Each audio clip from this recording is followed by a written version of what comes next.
নমস্কার, hello viewers, welcome back my YouTube channel. এখন আমরা সরাসরি চলে এসেছি সাহিত্য সম্পর্কে পুঙ্খানুপুঙ্খ আলোচনা করার জন্য। আজকে কবিগুরু রবীন্দ্রনাথ ঠাকুর, অর্থাৎ বলতে পারি আমরা বিশ্বকবি রবীন্দ্রনাথ ঠাকুরের সোনার তরী, তার মূল পাঠ নিয়ে আমরা আলোচনা করব। শুরু করছি। কবিতার নাম সোনার তরী। গগনে গরজে মেঘ ঘন বরষা, কুলে একা বসে আছি নাহি ভরসা। রাশি রাশি ভাড়া ভাড়া ধান কাটা হলো সারা, ভরা নদী খুঁড়ো ধারা খর পরশা। কাটিতে কাটিতে ধান এলো বরষা, একখানি ছোট ক্ষেত আমি একেলা, চারিদিকে বাঁকা জল করিছে খেলা। পরপারে দেখি আঁকা তরু ছায়া মসি মাখা, গ্রামখানি মেঘে ঢাকা প্রভাত বেলা। এপারেতে ছোট ক্ষেত আমি একেলা, গান গেয়ে তরিবে কে আসে পারে, দেখে যেন মনে হয় চিনি উহারে। ভরা পালে চলে যায় কোনো দিকে নাহি চায়, ঢেউগুলি নিরুপায় ভাঙে দুধারে, দেখে যেন মনে হয় চিনি উহারে। ওগো তুমি কোথা যাও কোন বিদেশে, বারেক ভিড়াও তরি কুলেতে এসে। যেও যেথা যেতে চাও, যারে খুশি তারে দাও, শুধু তুমি নিয়ে যাও ক্ষণিক হেসে আমার সোনার ধান কুলেতে এসে। যত চাও তত লও তরণী পরে, আর আছে আর নাই দিয়েছি ভরে। এতকাল নদী কূলে যাহা লয়েছিনু ভুলে, সকলই দিলাম তুলে থরে বিথরে। এখন আমারে লহ করুণা করে। ঠাঁই ঠাঁই ঠাঁই নাই ছোট সে তরি, আমারই সোনার ধানে গিয়েছে ভরি। শ্রবণ গগন ঘিরে ঘন মেঘ ঘুরে ফিরে, শূন্য নদীর তীরে রহিনু পড়ি। যাহা ছিল নিয়ে গেল সোনার তরি। এই কবিতাটি বিশ্বকবি রবীন্দ্রনাথ ঠাকুর 1298 সনের ফাল্গুন মাসে শিলাইদহ যখন ছিলেন, সেই সময় বোটে করে যাওয়ার প্রাক্কালে কবির মনে হয়েছিল যে ঘটনা, তারই উল্লেখ এখানে আছে। তো এই কবিতার সারাংশ আমি আপনাদেরকে শোনাচ্ছি। মেঘাচ্ছন্ন আকাশ, অবিরাম বর্ষণ থেকে ক্ষণিক শান্তির মুহূর্ত। এরই মধ্যে এক কৃষক নদীর ধারে একাকী বসে আছে। কোনো ভরসা নেই। জল ভরা খরস্রোতা নদীর বহমান, জল ভরা খরস্রোতা নদী বহমান, দুর্বার বেগে বহমান, এবং নদীতে জল উপচে পড়ছে। তার চারিদিকে রাশি রাশি বোঝাই কাটা ধান। ছোট ক্ষেতের ধারে একেলা বসে তখন পরপারের তরু ছায়াচ্ছন্ন গ্রামটি আঁকা ছবির মতো দেখাচ্ছিল। দূর থেকে গান গাইতে গাইতে কে যেন আসছে, দেখে মনে হলো সে যেন চেনা। কোনো দিকে না তাকিয়ে সে পালতোলা নৌকায় ঢেউ তুলে কোথায় চলেছে। কৃষক মাঝিকে কাতর কণ্ঠে কুলে নৌকা ফেরাবার জন্য অনুরোধ করলো।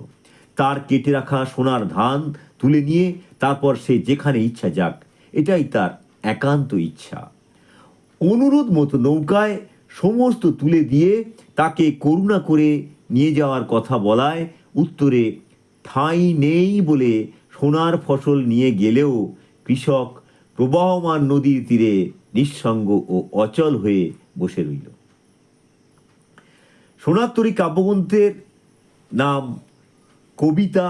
সোনার তরীর রচনার স্থান শিলাইদহ, সময় কাল ফাল্গুন মাসের 1298 সন ফাল্গুন মাস, ইংরাজির ফেব্রুয়ারি 4 মার্চ 1892।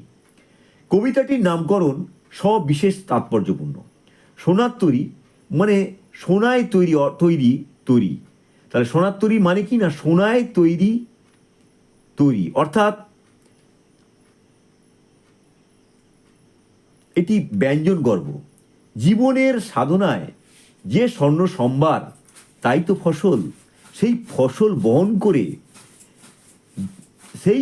বহন করে যে তরি, তাই তো সোনার তরি। কবিতার এই নামকরণটি আক্ষরিক অর্থে অতিরিক্ত, অন্যতর অর্থে সমৃদ্ধ ও গুরুত্বপূর্ণ।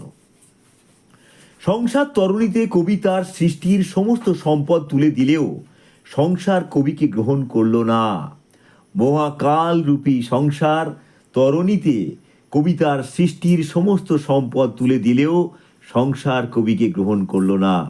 মহাকালী রূপে নিয়ে ইতিহাস রূপ সোনার তরী নিয়ে সোনার ধান রূপ জীবনের শ্রেষ্ঠ সৃষ্টিকে তুলে নিলেও স্রষ্টাকে গ্রহণ করে না। ইতিহাসের পৃষ্ঠায় মানুষের শিল্প তার শ্রেষ্ঠ সৃষ্টি সঞ্চিত থাকে। জগৎ স্রষ্টাকে চায় না, তার শিল্পকে, সৃষ্টিকে চায়। এটাই চিরন্তন সত্য। মানব জীবনের এই চিরন্তন সত্যটি আলোচ্য কবিতায় ধ্বনিত হয়েছে বলে কবির মনে হয়। তাই কবি কবিতাটির নামকরণ করেছেন সোনার তরী। সোনার তরী মানব সংসারের তরী, যাতে কবি বিশ্ব মানবের উদ্দেশ্যে নিজের সৃষ্টি সম্মানকে তুলে দিলেও ঠাঁই নাই ছোট সে তরী। তাই কবি স্বয়ং নির্জনতায় নির্বাসিতা। এসব বিচারে কবিতার নামকরণ তাই সার্থক ও সুন্দর। এ পর্বে কবি আত্মস্থ তাঁর প্রতিভার পূর্ণ প্রকাশ। রবি রশ্মির মধ্যাহ্ন দীপ্ত বিচ্ছুরিত প্রকৃতি ও মানুষ সম্পর্কে কবির দৃষ্টি কল্পলোকের আলোকচ্ছটা থেকে বাস্তব জগতের উদার আকাশ বাতাসে স্থাপিত। তাহলে এই লাইনটা আবার একবার আপনাদের শোনাচ্ছি। প্রকৃতি ও মানুষ সম্পর্কে কবির দৃষ্টি কল্পলোকের আলোকচ্ছটা প্রকাশ, রবি রশ্মির মধ্যাহ্ন দীপ্তি বিচ্ছুরিত। প্রকৃতি ও মানুষ সম্পর্কে কবির দৃষ্টি একটু আলাদা। এ সময় কবির সৌন্দর্য অনুভূতি ও বিশ্বানুভূতির প্রবলভাবে প্রকাশিত হয়েছিল।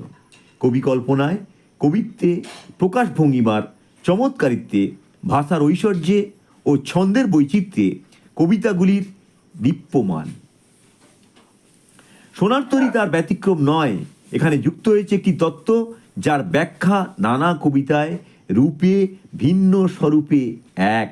কবিতাটি রচনার সময় কবি জমিদারি দেখাশোনার কাজে কখনো শিলাইদহ, কখনো শাহজাদপুর, কখনো কালীগ্রাম, কখনো পতিশরে বাস করছেন।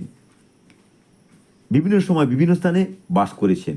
বাংলার পল্লী প্রকৃতি সমস্ত সৌন্দর্য ও বৈশিষ্ট্য নিয়ে তার অনুভবে, রঙে, রূপে, কল্পনায় নিত্য নতুন হয়ে প্রতিভাত হচ্ছে। পল্লীর নরনারীর সুখ দুঃখ, হাসি কান্নার সঙ্গে পরিচয় নিবিড় থেকে নিবিড়তর হচ্ছে। এই পরিচয় সূত্রেই সোনার তরী কাব্য, সোনার তরী কবিতা এই অনুভবের সৃষ্টি। এখানেও প্রকৃতি ও মানুষ কবির অন্তর্দৃষ্টিতে বিশ্ব প্রকৃতি ও মানব লোকের সঙ্গে একাকার হয়ে গেছে। একে বলা যেতে পারে বিশ্বানুভূতি। এটি সম্ভব কবির সৃষ্টি প্রেরণা বা অন্তর্দেবতার অন্তঃপ্রেরণায়। সম্ভবত কবির এই অন্তর্দেবতাই সোনার তরী কবিতার নেই।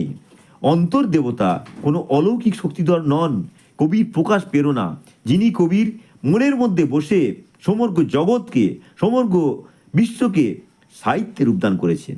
প্রকৃতি সোনার তরী কবিতার উৎস, চলমান নদী স্রোত, যার মধ্যে কবি জন্মান্তরের সম্পর্ক উপলব্ধি করেছেন, তাকে এখানে দেখেছেন সাংকেতিকতায়, রহস্যময় রূপকের ব্যবহারে, ব্যঞ্জনাশ্রয়ী রূপে। সোনার তরী কাব্যে কবি নদীমাতৃক বাংলাদেশের রূপ, পদ্মার প্রবাহমানতার বিচিত্র খণ্ড খণ্ড রূপকল্প ও চিত্রকল্পের ভিতর দিয়ে কখনো সাংকেতিক রহস্যময়তায়, কখনো বর্ষা প্রকৃতির বিষাদ উজ্জ্বলতায় প্রকাশিত হয়েছে। সোনার তরী কবিতাটিও এরকমই এক ঘন বর্ষায় আবৃত নদীচরের নিসর্গ চিত্র। কবির ভাষায় পল্লী প্রকৃতির সঙ্গে তার একটি মানসিক ঘরকণার সম্পর্ক, সেটি এই কবিতায় ফুটে উঠেছে। আর ভিডিওটাকে দীর্ঘায়িত করব না, এখানেই শেষ করলাম। আশা করি আপনাদের খুব সুন্দর লেগেছে, ভালো লেগেছে। আর ভালো লাগলে আমি অনুরোধ করব আপনারা লাইক করুন, বেশি বেশি করে শেয়ার করুন, নিজের কাছে সঞ্চয় না রেখে বন্ধুবান্ধবের কাছে বেশি বেশি করে শেয়ার করে দিন। আর চ্যানেলটাকে অবশ্যই সাবস্ক্রাইব করে রাখুন, তাহলে এরকম অনন্য স্বাদের ভিডিও পেতে থাকবেন। এখানে শুধু সাহিত্য সম্পর্কে আলোচনা করা হয় তাই নয়, সাহিত্য থাকবে, সাহিত্যের রসবোধ থাকবে, কবিতা থাকবে, কাব্য থাকবে, আর থাকবে ইংরেজি অঙ্ক স্টুডেন্টদের জন্য। ইংরেজি অঙ্ক, ইংরেজি শিখতে হলে একবারে ভিতকে কী করে মজবুত করতে হয়, অঙ্ক শিখতে হলে একবারে প্রাথমিক যেগুলো দরকার সেগুলো এই চ্যানেলে ছাড়া হবে আগামী দিনে। আর যারা চাকরির পরীক্ষার্থী তাদের জন্য মেন্টাল অ্যাবিলিটি টেস্টে যাতে নাম্বার পাওয়া যায়, find the odd man out, এরকম প্রশ্ন থাকলে যাতে নাম্বার পাওয়া যায় সেই চেষ্টাও করা হয়েছে। সুতরাং আমি অনুরোধ করব চ্যানেলটাকে সাবস্ক্রাইব করে রাখুন, তাহলে আপনাদেরও কাজে আসবে। আর আপনাদের কাজে এলে আমি মনে করব আমার পরিশ্রম সার্থক হয়েছে। আর বাড়ালাম না, এখানেই রাখলাম। আশা করি আপনারা সকলে, আমি প্রার্থনা করি ঈশ্বরের কাছে আপনারা ভালো থাকুন, সুস্থ থাকুন। God is Almighty. সো ভগবান আপনাদের সকলের ভালো করুন, পৃথিবীর সকলের মঙ্গল হোক, এই বলে আমি আমার ভিডিও শেষ করলাম। Okay, thank you, tata, good by.